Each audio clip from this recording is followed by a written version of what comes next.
təsəvvür edin ki, şirkətinizin ən böyük gəlir gətirən müqaviləsini imzalayırsınız. Yəni, möhtəşəm bir ziyafət verilir, amma həmin o həlledici müqaviləni bağlayan işçini, belə deyək, qapıdan içəri buraxmırlar. Çox qəribə səslənir, elə deyilmi? Yəni, həqiqətən də çox qəribədir. Normalda kim bunu edər ki? Elədir. Və sizinlə bugün müzakirə edəcəyimiz mövzu, yəni Azərbaycanın Qarabağ Futbol Klubunda baş verən son hadisələr tam olaraq buna bənzəyir. Xoş gəlmisiniz bu dəfəki dərin təhlilimizə. Bugün biz idman xəbərlərinin arxasına keçəcəyik. Aha, yəni idarə etmə və psixologiyanın o maraqlı paradoksunu birlikdə incələyəcəyik. Tam olaraq. Əsas məqsədimiz odur ki, böyük uğurla sərt intizamı necə balanslaşdırmaq olar, bunu tapaq. Deməli, təhlilimizə bu yaxınlarda baş tutan idarə heyətinin son görüşünün qeydlərindən başlasaq, qarşımıza çox ziddiyyətli, eyni zamanda öyrədici bir mənzərə çıxır. Yəni, komanda Çempionlar Liqasının play-offuna qədər irəliyib. Bu, tarixi və çox böyük bir nailiyyətdir. Bəli, amma maraqlıdır ki, rəhbərlik sadəcə bu qələbəni qeyd etməklə kifayətlənmir axı. Yəni, müzakirənin istiqamətini dərhal növbəti mövsümün yeni hədəflərinə yönəldir.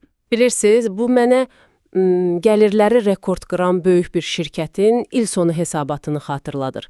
Yəni, hamı sevinir, rəqəmlər əladır. Hər kəs şampan partladır. Ay sağ ol, hər kəs şənlikdədir, amma rəhbərlik otağa girib soruşur ki, yaxşı, sabah nə edirik? Yəni, burada mənim üçün düşünməli bir sual yaranır. Bütün diqqətlər zirvədə olanda, o tarix yazılan anda zirvədə qalmaq psixoloji olaraq daha çətindir, yoxsa dərhal yeni hədəflər təyin etmək? Mən deyərdim ki, birmənalı olaraq arxayınlıq ən böyük düşməndir. Yəni, idman psixologiyasında qələbədən sonraki dövr komanda üçün, necə deyərlər, ən böhranlı mərhələ sayılır. Aha, çünki motivasiya düşə bilər. Düzdür. Yeni hədəflərin masaya qoyulması kollektivə belə bir siqnal verir ki, işimiz hələ bitməyib. Amma bu standartı qorumaq üçün atılan addımlar bəzən həqiqətən də şok effekti yaradır. Bax, elə bayaq dediyim o şənlik məsələsinə gəlirik. Bəli.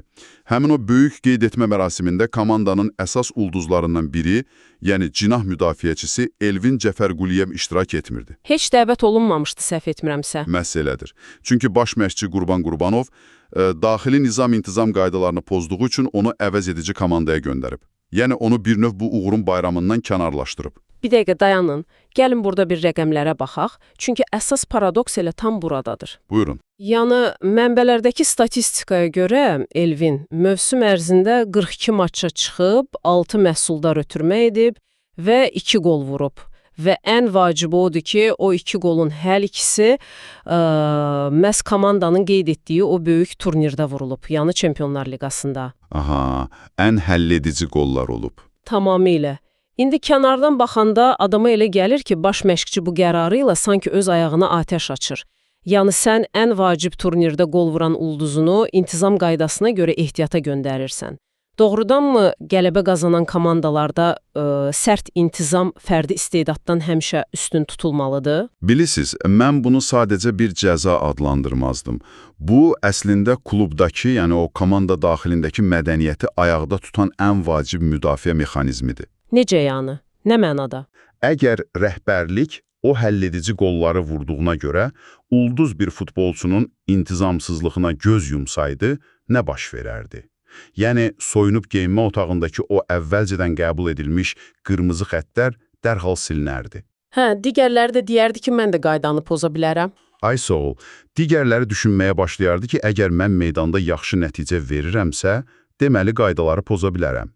Yəni, uğur qeyri-peşəkarlıq üçün sadəcə bir bəhanəyə çevrilərdi və baş məşqçi də bunun qarşısını sərt şəkildə alır. Yəni, sən bir ulduz oyunçunun qəlbinə dəyməmək xatirinə bütöv bir sistemin davranış standartını aşağı sala bilməzsən. Məhz elədir.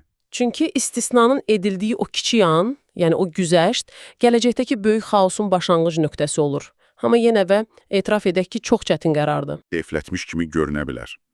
Amma uzun müddətli perspektivdə bu sistemin immunitetini gücləndirir.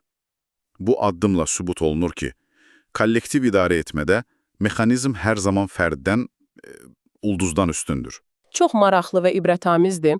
Biz bugün apardığımız təhlildə gördük ki, yəni Qarabağın əldə etdiyi o tarixi nailiyyətlərin arxasında Təkcə meydandakı taktika yox, həm də çox sərt, güzəştsiz bir intizam mexanizmi dayanır. Tamamilə razıyam.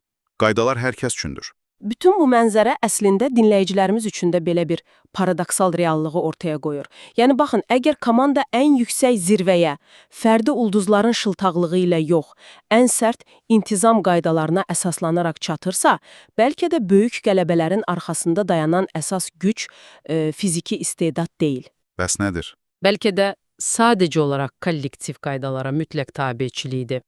Siz özünüz düşünün, görəsən, İstənilən böyük şirkətdə və ya komandada ən çox qazanc gətirən, lakin sistemi içəridən yeyən, o toxunulmaz istedaddan imtina etməyi bacarmaq əsl qələbənin yeganə açarı ola bilərmi?